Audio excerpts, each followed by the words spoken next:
Nikolaj Lauritsen writes, "Hey AMC, how much do you think the return of Spider-Man in the MCU is going to change the overall story Marvel had planned?"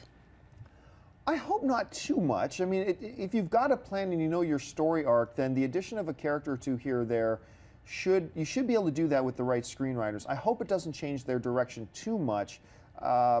So I don't think a lot. I don't think it'll change. Now remember, that doesn't mean Spider-Man can't have a serious presence. Right now, all we know is that he's going to appear in one film. That's the only thing that's confirmed. But that doesn't mean he can't have a large presence.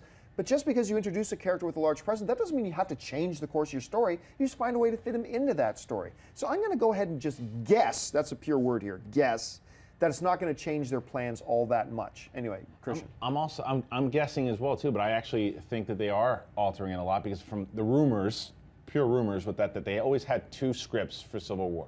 The one was if they were able to get Spidey, and one was if they had to use Black Panther. So it looks like they're probably going to use the one with Spidey, if that indeed was the case. That's going to alter it because he's going to have a prominent role in Civil War, and whether or not whether or not Tony Stark is more of the antagonist in that one, I don't know how that's going to play out with him and Spidey. So I think, and there's going to be some characters that pop in now to this standalone Spider-Man film from the MCU. So I think because when they got it, it's also when if you think of a baseball team and you get a big franchise player you weren't expecting, you have to shift your lineup. You have to shift. There's a lot of things you have to shift, and your overall team direction. So I think that it's going to actually cause a lot of change. And they've pushed stuff back in Marvel. Their slate. The second they announced this, we're moving Captain Marvel now. We're moving this. Maybe they sneak something else in there. I don't know. But I think what stands out to me though is that none of it changes or alters their position in relativity to Infinity, right? So what I kind of think is that, look, they have their plan of their story. Our characters start here. They're going to get here, and then they're going to end up here, which sets up Infinity for here, here, and here.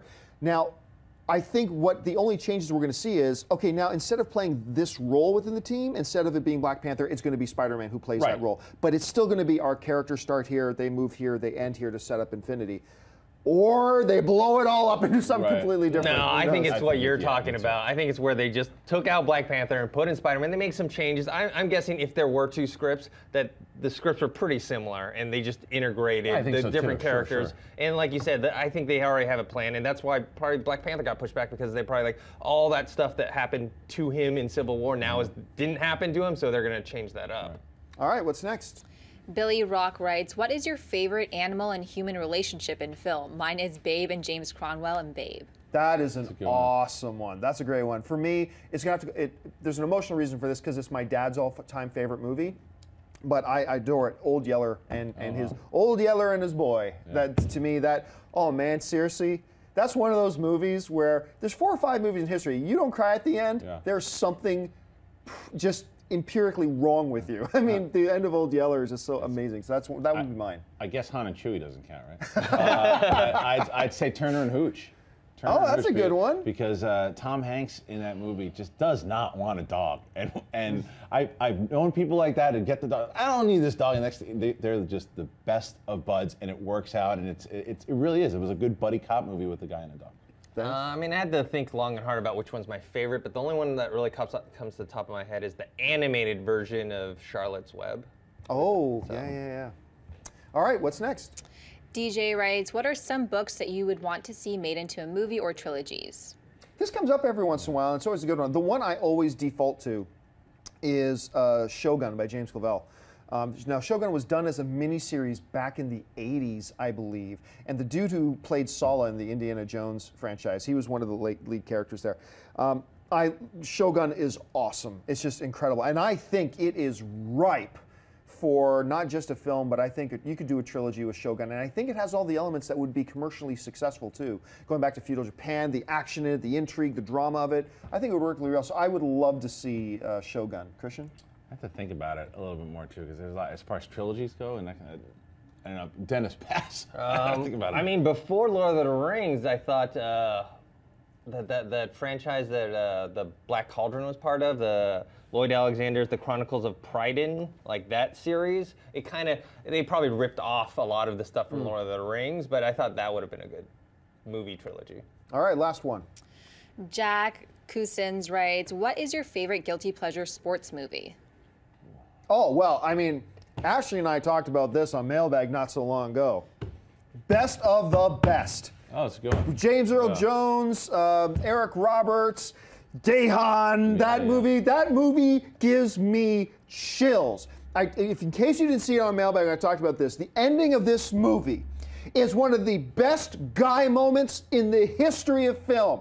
The North Korean Taekwondo team is lined up across from the American Taekwondo team. It's the medal ceremony. The North Koreans win, but only because in the last match, the American decided to hold back because if he hit the Korean again, he might have killed him. And it's this dude, Daehan, who earlier in his life had accidentally killed the American guy's brother in competition, and that's the guy he spared. And so these two teams are lined up against each other, and they go and they give the gold medals to North Koreans, but after he gets his gold medal, Daehan, beaten and bruised from his fight with Tommy, he starts to limp and drag himself across the aisle and comes to face with Tommy, and he says, I deeply regret, in his very, very broken English, I deeply regret the loss of your brother, and I offer myself to you as your new brother. And he takes the gold medal off and puts it on. I'm getting so excited thinking about it. I love this movie. Best of the best. Best ever. So you like that? I love that movie. That ending is so good. So it's just okay, right? Yeah, it's so just good. all right. How do you follow that? For me, as far as a guilty movie or sports, I mean, Necessary Roughness. Is that the one with Scott Bakula? I think so. That movie when it's on, it's just this cast of misfits, and for some reason, Kathy Ireland as the kicker and all this stuff that's going on. It's really goofy and silly, but I enjoy watching. And it was the football version of Major League, which was fantastic. Yeah, Major League was probably one. Karate Kid, obviously, that's one that I watch over and over again. Hey everyone, if you liked this video, click that thumbs up button and make sure to subscribe to our AMC Movie News YouTube channel. It's free and helps you stay up to date with all the latest movie news, as well as our daily AMC movie talk show. Also, make sure that you follow us on Facebook and Twitter to stay up to date with all of our special promotions, contests, and prize giveaways.